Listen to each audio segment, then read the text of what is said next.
Salamünaleyküm, hörmətli küzətuvchilarimiz. Bahat Aka Avtosavdo kanalına abunəçilər, əziz yurttaşlar. Bugün 18 oktyabr 2025 yıl. Geçki savdamız mexanika Gentramız oldu. 2019 yılda işləb çıxarılan maşınımız 38 bin kilometre yol baskan benzindədir.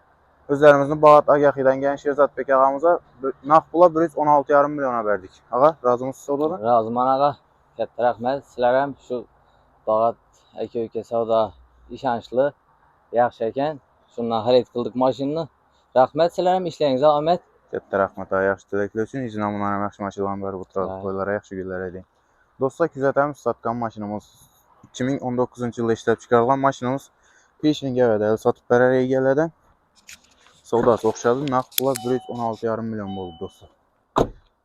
Gəl öyrəsə. Şimdi zor sənə alan maşınlar köp, BMA gəlib arzan gəlir, sola qıb git öyrəsə.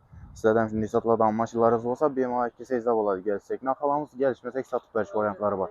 Gəl öyrəsə kütəmiz.